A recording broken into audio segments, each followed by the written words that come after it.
Hi, Davey. How you doing? Hi, Guy. Very well. How you doing? Yeah, I'm good, thank you. I'm good. We're in for a bit of a treat today with Berry Brothers and Rudd, and obviously yourself with the Own Selection wines. Before we dive in, and seriously, I can't wait. Give us a bit of a background on yourself and what you've been up to, and also try and summarize. I know there's a lot there, but a little bit of history about Berry Brothers and Rudd too. Okay. Well, starting with Bear Brothers and Rudd. Of course, we're one of the oldest and most reputable, famous wine merchants in the world. It's an absolute privilege to be senior bar for the company now. We have historic premises at number 3 St James, which have been there for over 300 years now. Which, when everything opens up post lockdown, we'll be inviting guests to take tours and come in for tastings at our historic cellars, amongst other amazing winemaking dinners which we host there. The company, of course, we're most famous for our connections, relationships, and the wines we sell of Bordeaux, of Burgundy, but of course of the Rhone Valley, Spain, in fact, all the classical regions around the world, but increasingly wines from England as well, which I'm looking forward to speaking with you about, Guy, and tasting as well.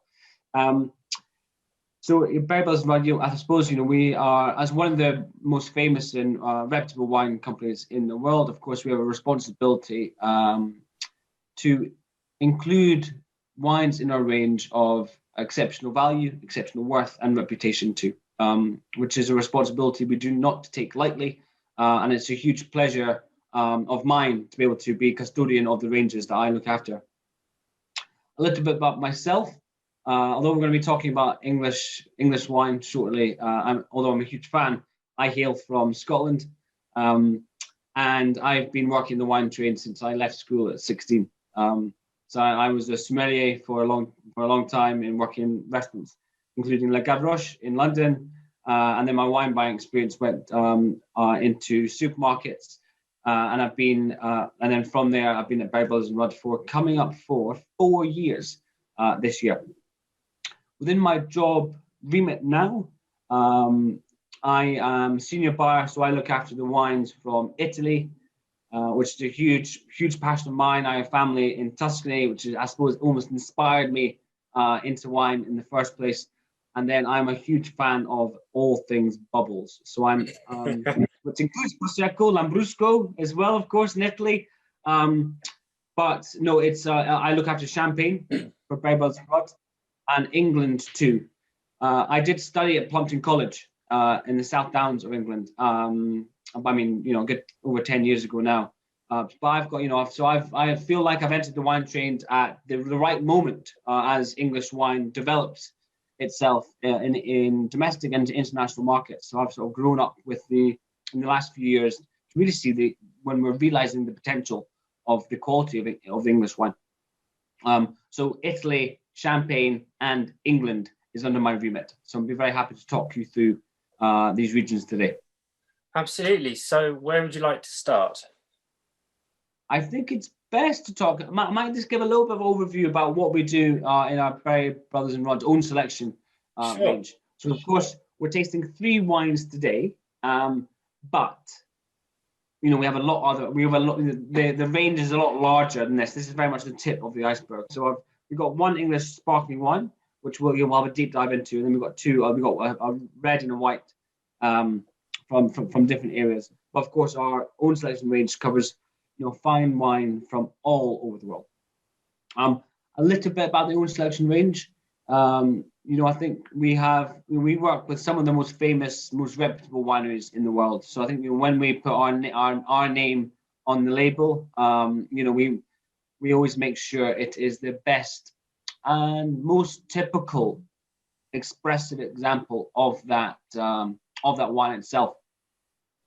So so we've got multiple expressions from the different domains and villages of Burgundy, in different areas, and very famous chateau from Bordeaux, of course. But we work with Au Bon Climat, with rich vineyards in California, for instance, Badia Coltibuono in Chianti, La Maggia, Fattorie La Maggia in Brunello, Giovanni Rosso in Piemonte in Barolo, So we work with some of the greatest wineries who may be making wines very much for investment as well as drinking in their top owned branded wines.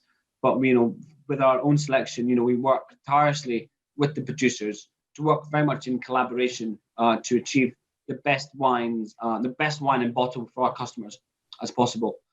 Which may mean we buy wine in advance, and we work with the winemaking teams of the Domaine or Chateau to make sure that by the time it reaches customers' glasses, maybe a few years after we first started working on the wine, it is the perfect condition and example of that particular expression, which is exactly what has happened with our English sparkling wine, which I think we should kick things off with. Sure. Okay.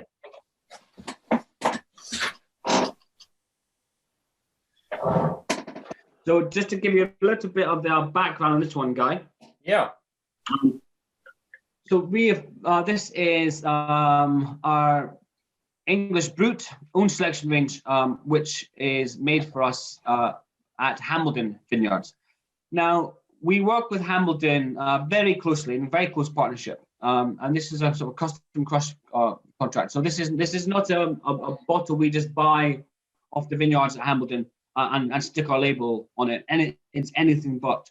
We've worked with Felix Tobias and the managing director owner Ian Kellett since these grapes were brought into their gravity-fed winery down in Hampshire.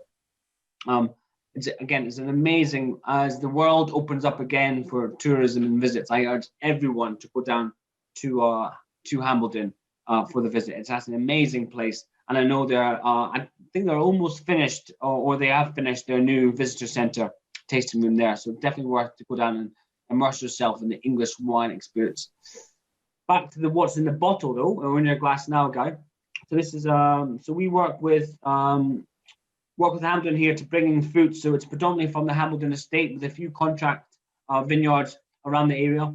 It's all at the base wine here is from the 2017 vintage, but it's all Hampshire fruit. And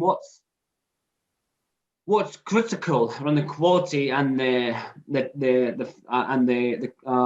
style of this wine is what we find in Hampshire, because it's all about chalk. Now, this is the same what I say about, when I'm doing a tasting about Côte du Blanc champagne.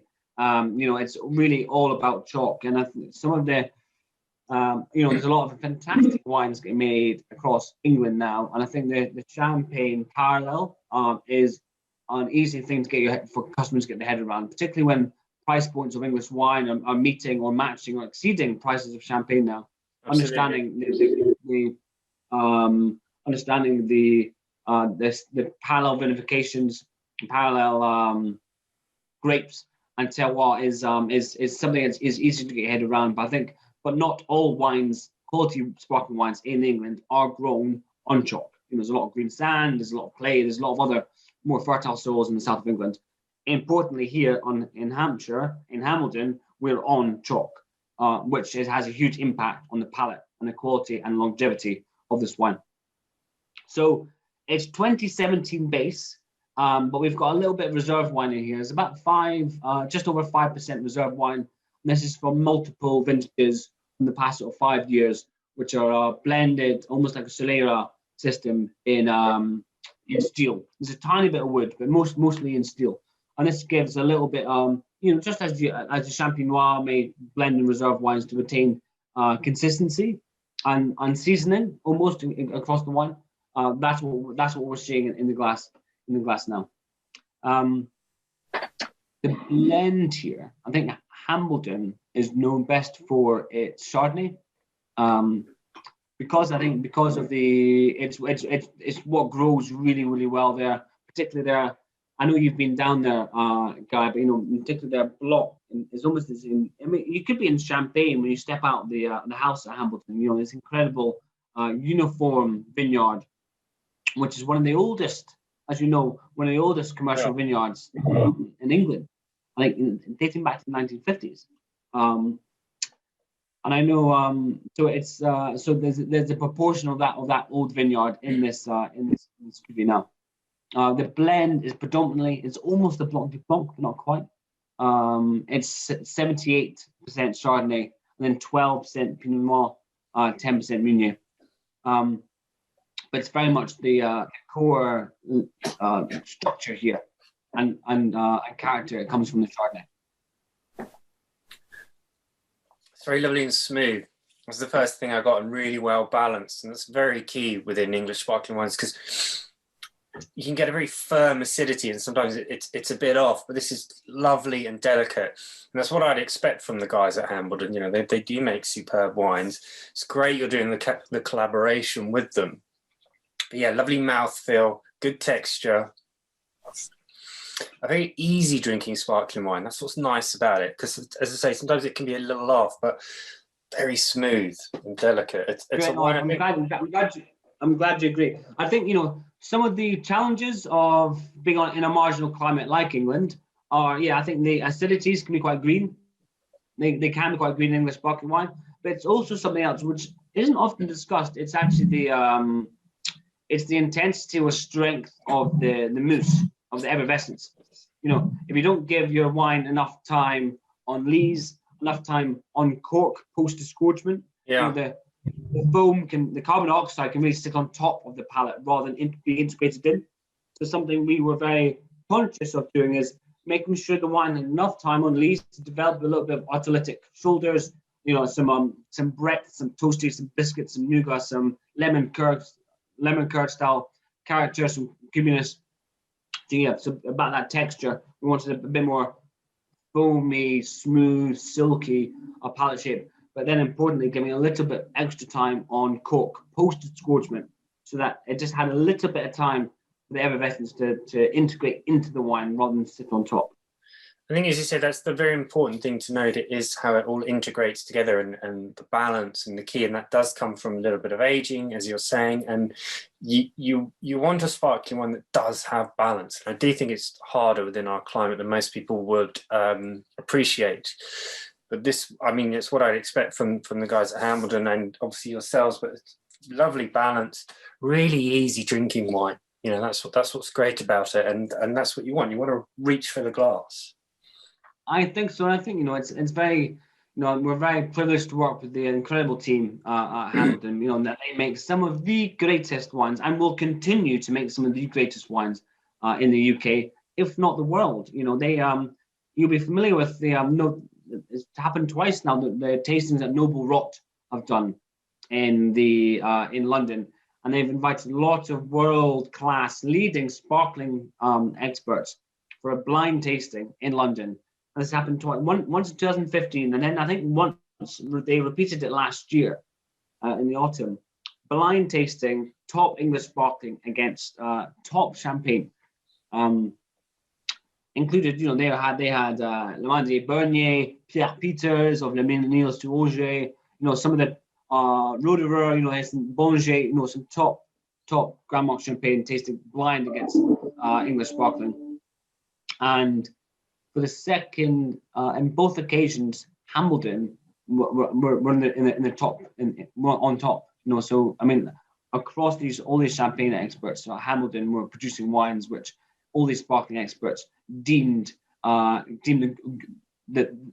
best wine on the tasting table. I think, you know, Hambledon, they've got vertical control of all the quality steps of it in terms of vineyard ownership, how they manage the vines, and how they manage their cellar. You know, they've got a very experienced and very capable team of Tobias, Felix, the winemakers, and of course Ian. You know, and of course Ian Kellett, the managing director, he's a pivotal character in the English wine industry. But they do have some stardust also in the cellar. And the stardust comes from a chef de cave, the consultant chef de cave by the name of Hervé Justin. And he is one of the leading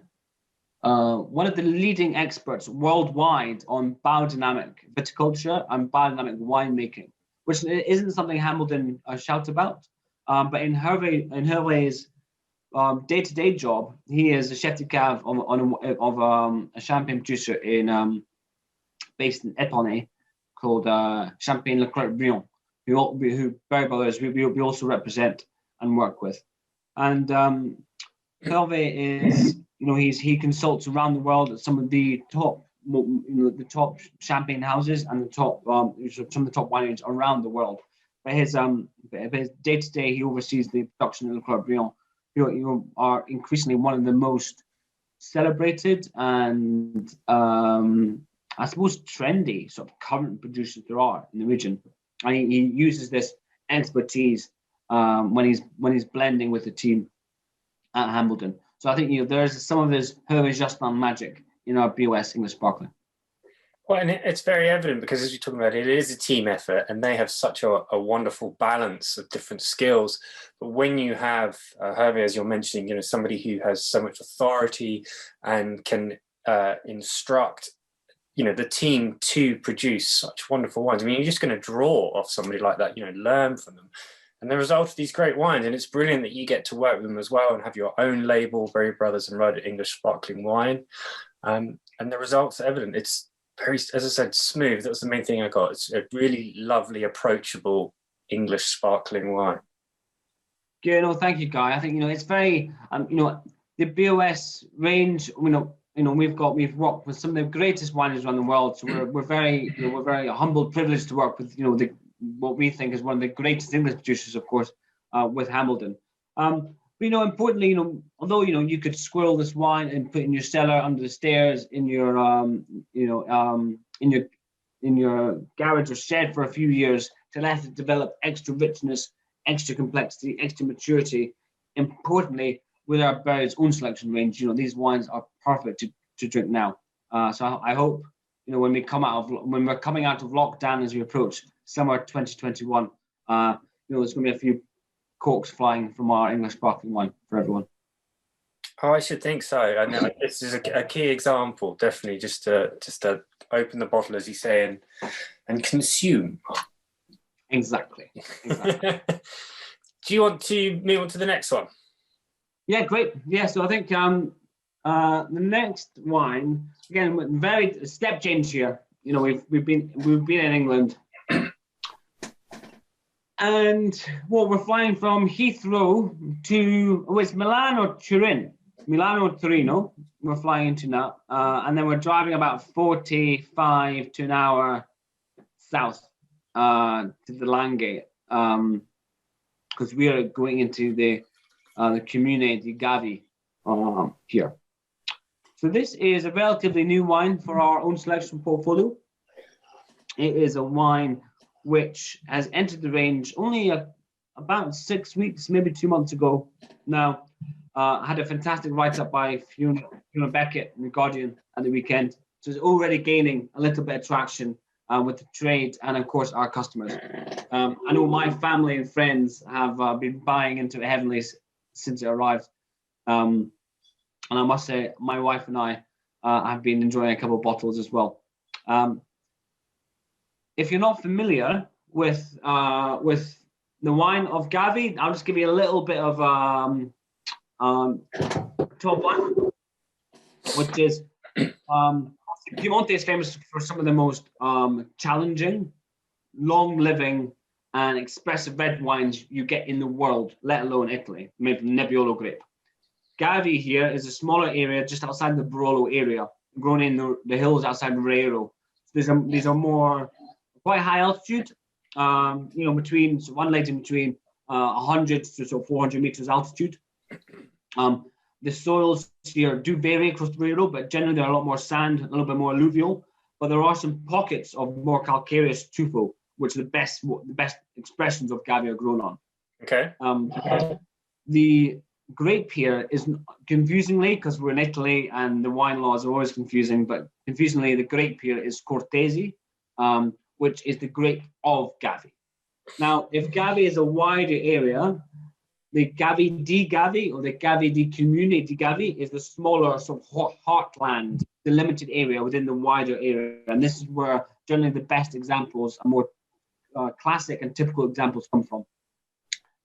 Our Gavi is from the heartland area, so within the Gavi di Comune di Gavi zone. the grape here is Cortese, and we're lucky enough to work with a producer called Roberto Sarotto, who makes wines all over Piemonte.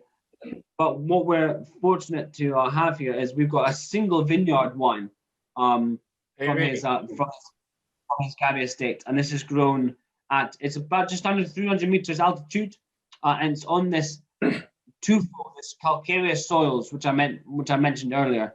So here we have, and this really, I know I mentioned I'm been banging on about soils because I mentioned it in the English sparkling too, but this is what carries the minerality, salinity, and texture in the wine, and we're going to find in our Gavi we got all the beautiful, vibrant aromatics you'd expect from the Cortese grape, but we've got enough tension, salinity, and there's a serious edge to it too, and this comes from these calcareous soils.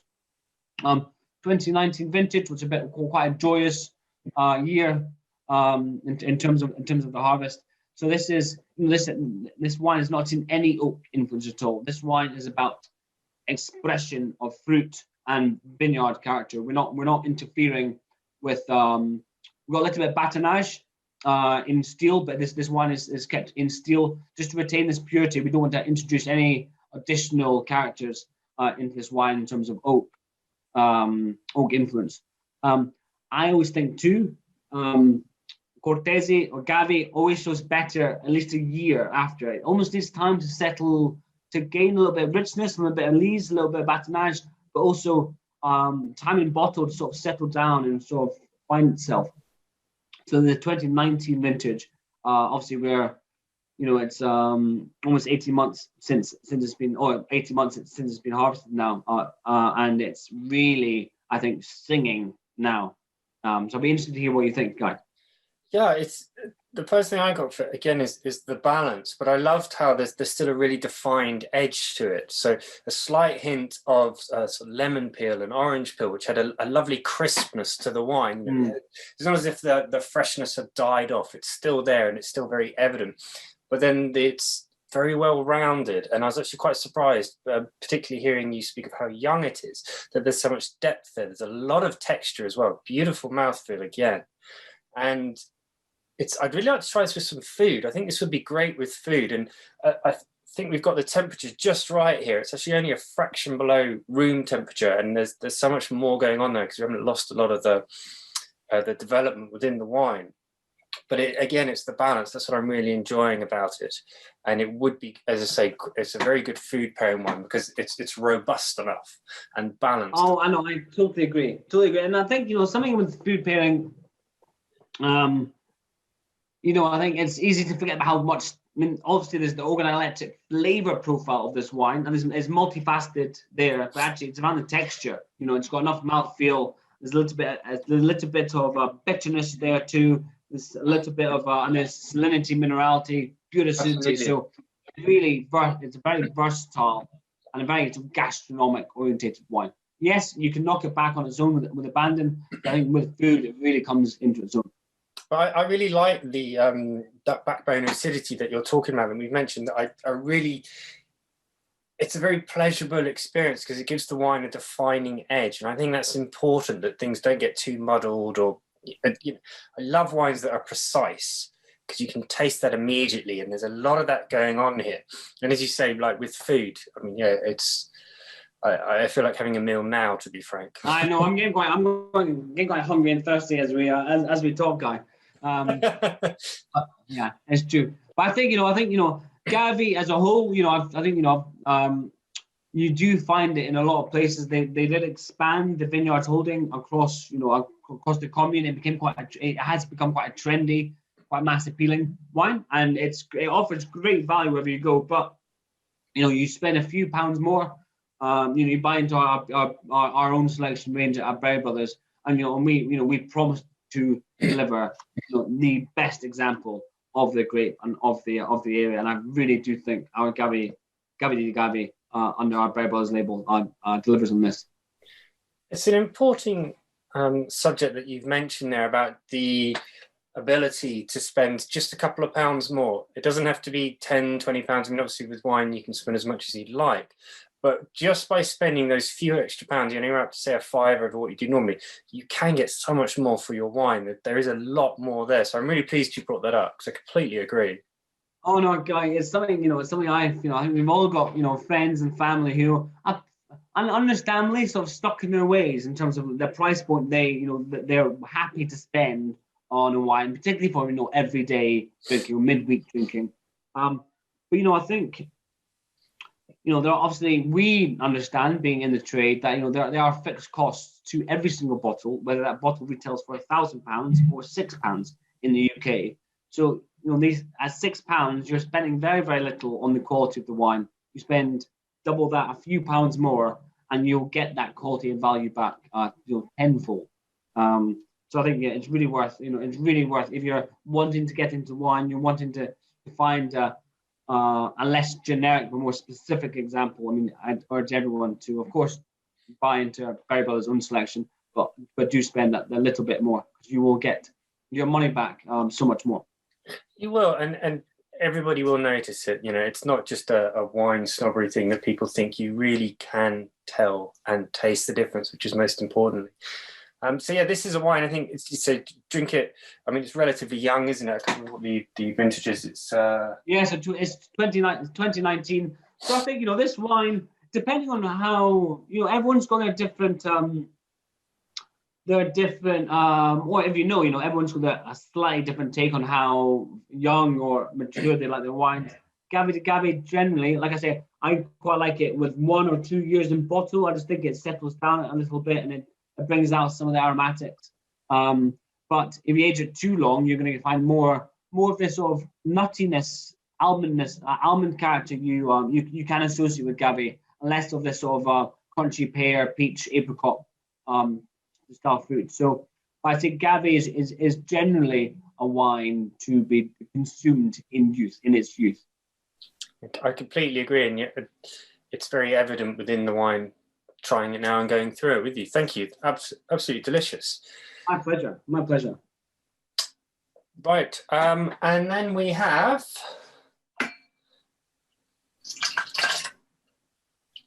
Yes, we've got we have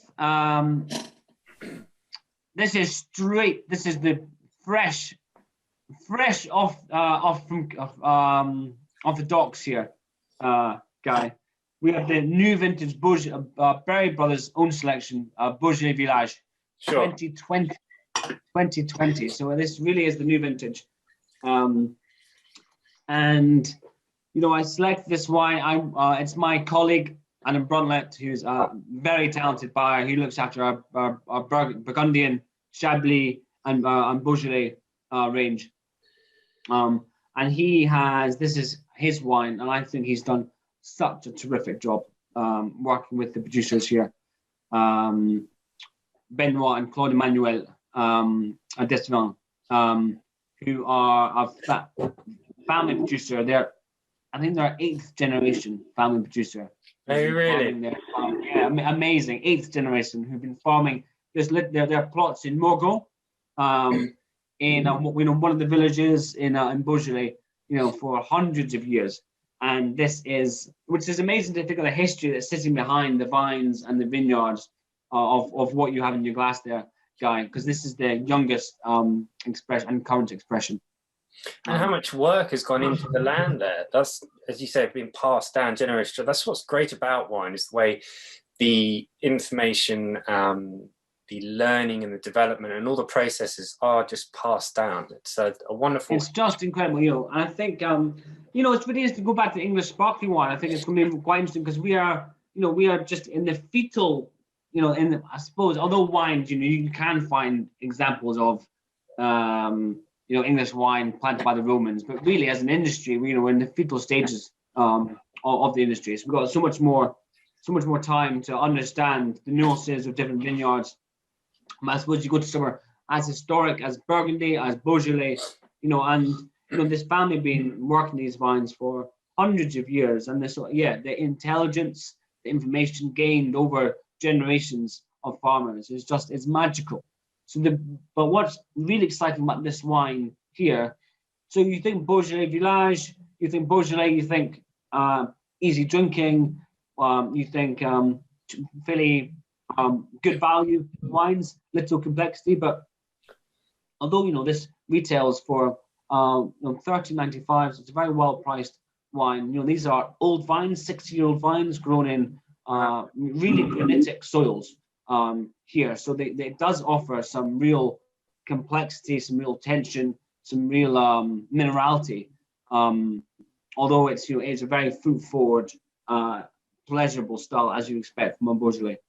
It is. What I really enjoyed from it though is this wonderful, almost sweet beetroot, which I wasn't quite expecting for a wine. Yeah, exactly. For something that's so young, I wasn't. That's a really good. No, beetroot's a really good tasting, though. I think actually that's spot on because it's got this sweetness, but there's almost with Gamay, with good soils, there's an earthiness to it too, isn't there? Exactly. Sweet fruit, earthiness. That's beetroot. That's spot on, guy. Spot on. Yeah, no, that and what I also like about the wine, and I am a bit surprised considering how young it is, but is the fullness, and as you say, back to the earthiness of the beetroot. It tastes, or it has the impression of being more developed than a wine should be at this age, which is great. I mean that's what you want. So I was a bit surprised. I think, So I think we've just what they've done there again. This, like the Gavay, it's not been it's not had any oak influence at all. So this is like you expect from Beaujolais. There's a degree of whole bunch there, carbonic maceration to bring out the aromatics, to keep it light, keep it light on its feet, keep it high toned. And then it's just spent some time. It spent some time in the cap. Then of course it's been transferred to steel, and it's just retained this incredible lucid, crunchy vibrancy, which is evident in the glass. But you tasting it blind, it'd be very difficult to say, how. You probably wouldn't say how young it is because it does have this. It seems quite relaxed, quite settled. It's perfect drinking now. And I think that's credit to obviously Emmanuel and Benoit, the winemakers, but also Adam in the team. I think, as you say, I think it has got some development left in it, but it's really nice to have the freshness, and it is great to have wines that you can drink so young, even one that's got as much going on as this. So I mean, 3 superb wines. I can't believe you've got through them all already. We mentioned a little bit at the start about yourself and what's going on with Berry Brothers and Rudd, and then also some other wines. Is there anything that you'd like to let us know as like future plans that you can talk about? Of course, there's lots of big plans and developments happening in Berry Brothers. But in terms of talking about our own selection, we've got some really exciting. It's constantly, of course, because in the buying team, we're lucky enough to be privy to some exciting projects which probably won't see the light or won't be in customers' glasses for a couple of years. But I can say about some of the new wines or new vintages we've had land recently for our own selection. One is, and I'm not just trying this because I'm the Italian buyer, but our Chianti Classico guy. This is made for us by Badia Coltibuono, who are, interesting to talk about, the intelligence over generations. But this is made by the Stucchi Poretti family, who've been at Badia Coltibuono for over 1,000 years of winemaking history. They have their hallowed estate up in the hills above Gaiole in Chianti Classico. And so our recently landed 2018 vintage of our Chianti Classico is astonishing. The 2018 vintage was a little bit more challenging across Italy, across Europe, and Tuscany. It was quite cool. It's got quite a bit of rain throughout the year, which happened on the back of the 2017 vintage. It was a very hot, very rich, very fruit-forward year generally across Italy. But so it's quite a nice counterpoint because the 18 offers us a little bit more crunch, a little bit more brightness, a little bit more sour cherry tang, which I love, which I crave for in good Sangiovese and Chianti Classico. So our 2018 Chianti Classico just landed. So that's definitely worth a revisit at some point, Guy. Then something I need to talk about too, or mention too, is our UKC. My UKC. This is a champagne, which is our own selection, United Kingdom cuvée, which has been in the range for a long, long time now.